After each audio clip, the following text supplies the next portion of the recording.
हमारा आज का मिशन है स्मार्ट स्टडी हब वन द्वारा तैयार किए गए आधुनिक भारत का इतिहास टॉप 50 महामहत्वपूर्ण प्रश्न।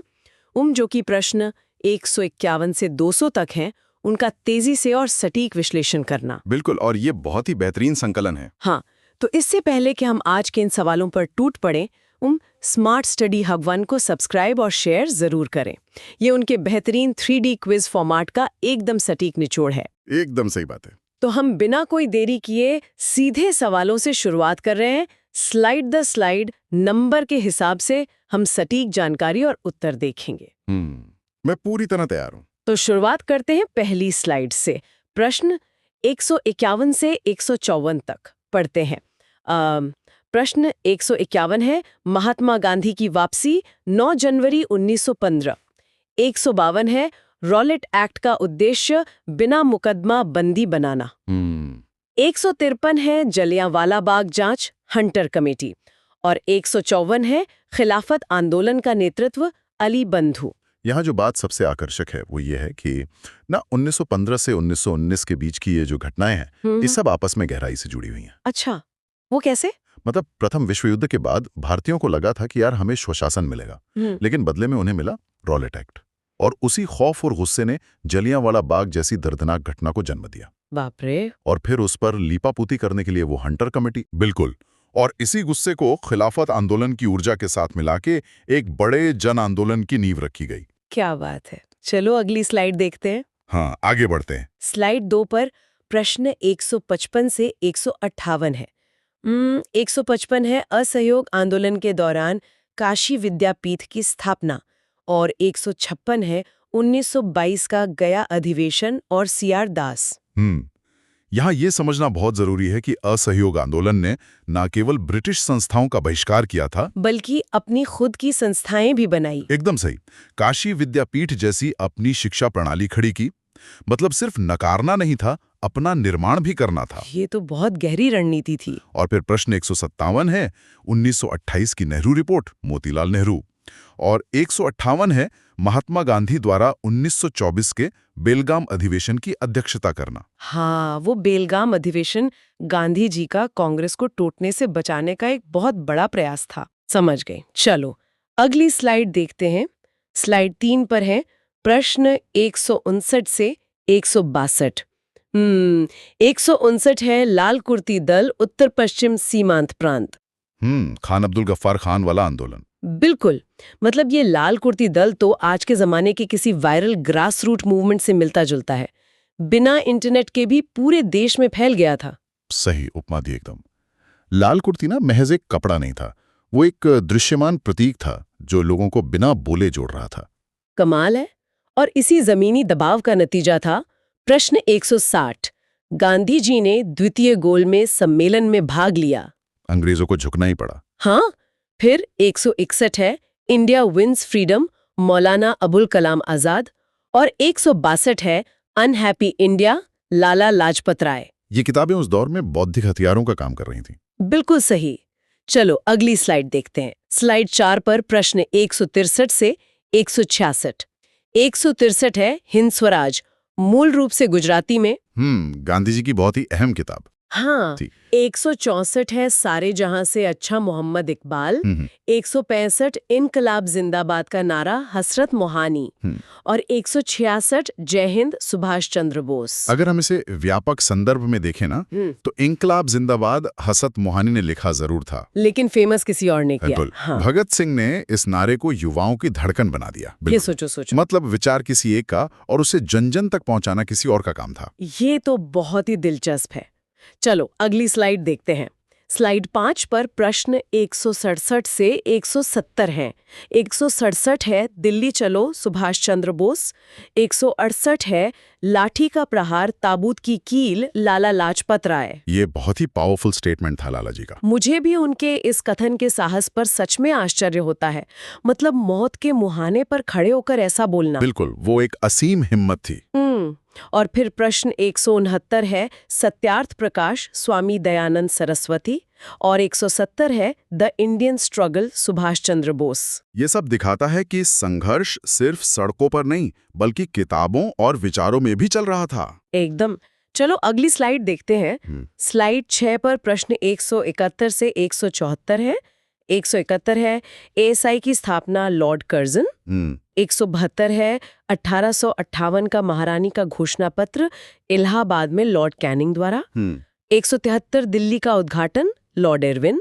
और 174 पोर्टफोलियो प्रणाली लॉर्ड कैनिंग। इसमें ना ब्रिटिश सरकार की बहुत चालाक रणनीति छिपी थी। वो कैसे? उन्होंने भारत को एक कॉलोनी के रूप में व्यवस्थित करने के लिए ये विभाग यानी पोर्टफोलियो बनाए और राजधानी परिवर्तन जैसी रणनीतियां अपनाई। मतलब पूरा प्रशासन अपने कंट्रोल में रखना चाहते थे। एक तरह की कॉर्पोरेट प्लानिंग। चलो अगली स्लाइड देखते हैं। स्लाइड 7 में प्रश्न 175 से 178 है। 175 और 176 है द्वितीय विश्व युद्ध और अगस्त प्रस्ताव के समय वायसराय लॉर्ड लिनलिथ को। बिना भारतीयों से पूछे हमें युद्ध में धकेल देना बहुत अहंकारी कदम था उनका। हाँ, और इसका विरोध भी हुआ। फिर 177 है प्रत्यक्ष कार्यवाही दिवस 16 अगस्त 1946 और 178 है सीमा निर्धारण रैडक्लिफ आयोग। वो प्रत्यक्ष कार्यवाही दिवस तो इतिहास का एक बहुत ही काला दिन है। हजारों मासूमों की जान गई थी। बहुत दर्दनाक था वो। चलो अगली स्लाइड देखते हैं।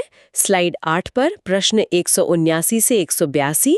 179 है वेवेल योजना 1945। 180 है पहले रक्षा मंत्री बलदेव सिंह। सत्ता हस्तांतरण के साथ साथ सेना का पुनर्गठन भी शुरू हो गया था। हाँ, और इसी बीच 181 है अखिल भारतीय किसान सभा 1936 लखनऊ।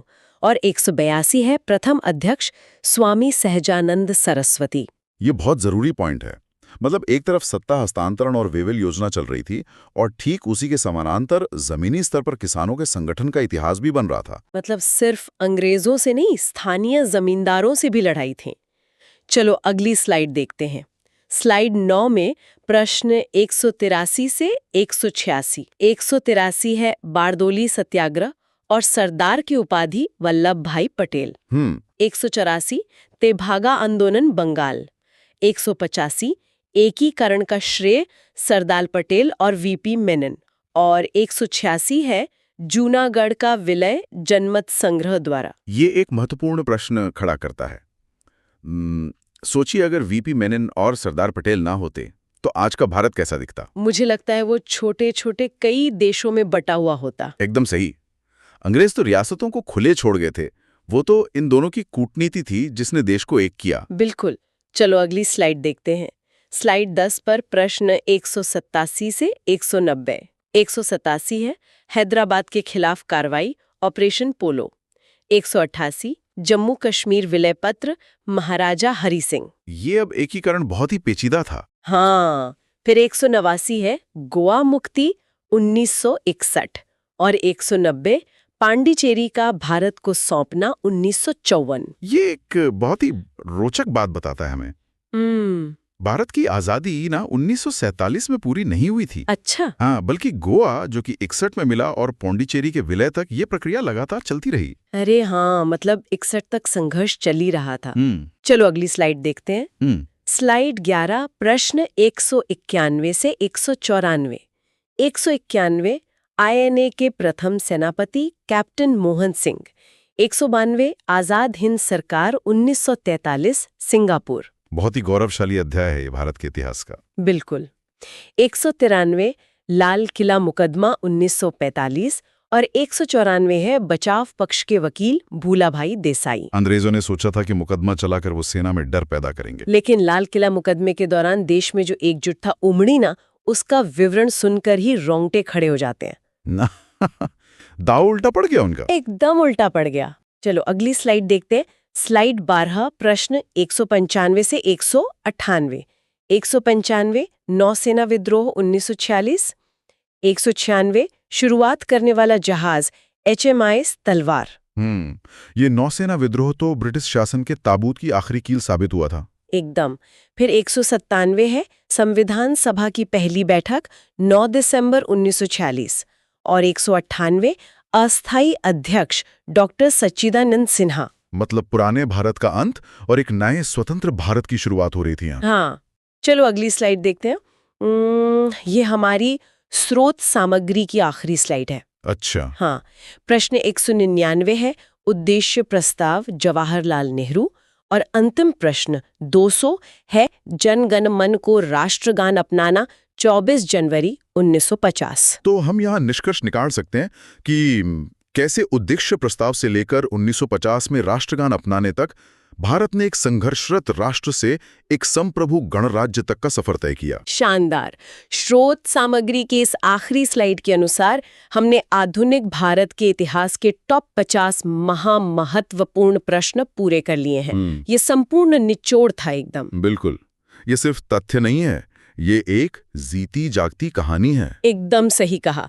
तो जिन लोगों को ये जानकारी अच्छी लगी वे स्मार्ट स्टडी हब 1 के YouTube चैनल को सब्सक्राइब करें और इस वीडियो को लाइक और शेयर जरूर करें। हाँ, ये तो जरूर करना चाहिए। अब एपिसोड खत्म करने से पहले मैं एक विचारशील सवाल छोड़ रही हूँ। आज हमने देखा कि इंकलाब जिंदाबाद का नारा हसरत मोहानी ने दिया था, लेकिन इसे जन जन तक भगत सिंह ने पहुंचाया।